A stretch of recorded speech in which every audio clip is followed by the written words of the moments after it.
ladies and gentlemen, that has discussed the Xbox One. Phil Harrison from, of course, Team Microsoft has said that, and I quote, "For every feature in a launch game, we've got 5 more in the queue."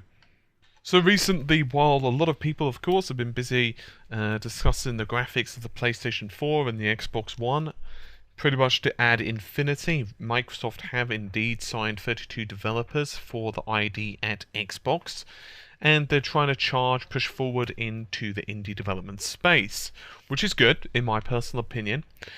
And they were speaking to OXM, and he said that, and I quote, "When you've been around for a long time, you know that what the platforms are like, the games you celebrate and are proud of in the first year. When you look back at them from the perspective of 10 years ago from now, you'd be amazed at the difference.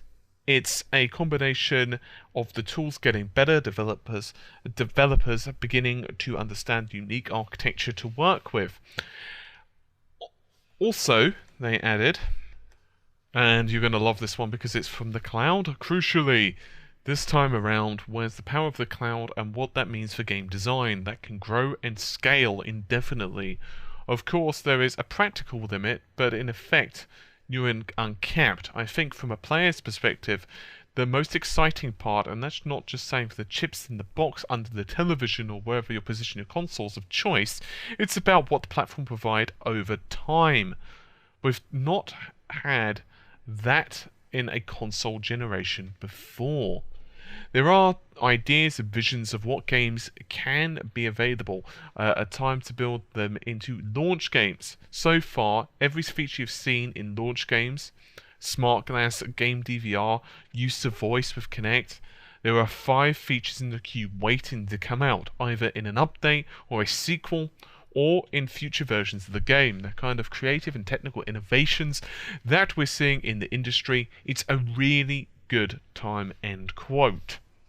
Now, my personal opinion on this, and let's first of all start with the indie developers. Great that more independent developers are starting to become integral to the Xbox experience. It's just going to serve to give the indie developers more money, which of course means that they can develop bigger and better games for all platforms, which is a good thing.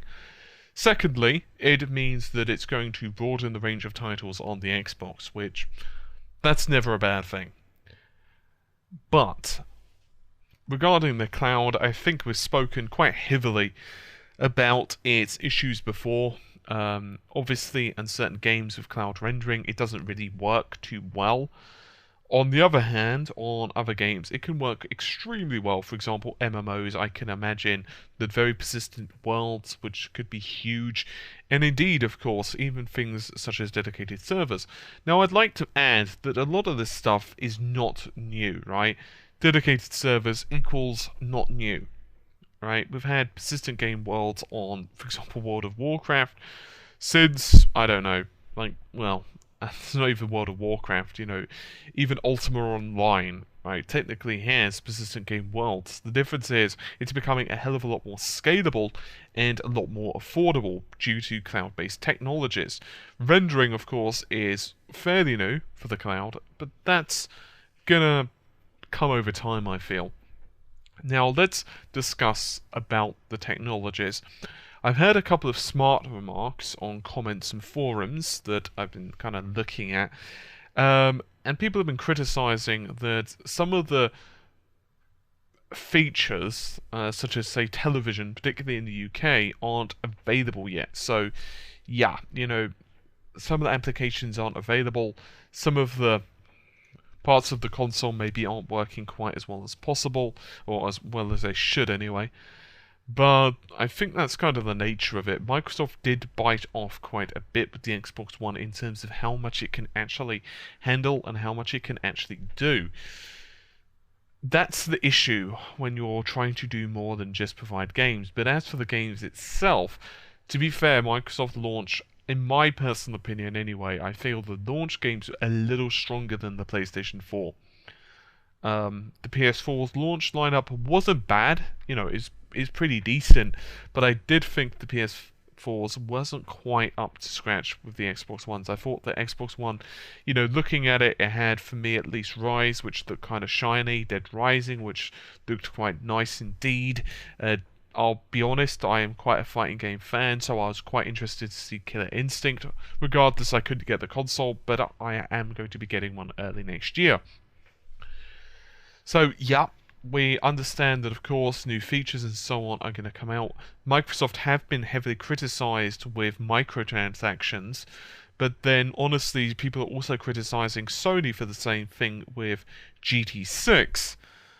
So in that respect, I suppose it swings and roundabouts. Regardless, I do feel that functions such as Kinect can definitely improve, particularly, as I said, with things such as horror games. That's not to say, of course, that the PlayStation 4 can't do similar with some aspects of this, but I feel it's fairly obvious that he's pointing out that we're going to be seeing much better features and much better graphics and so on as the console matures and evolves. Regardless, hopefully you've enjoyed the video. I'll see you soon. Take care. Bye for now.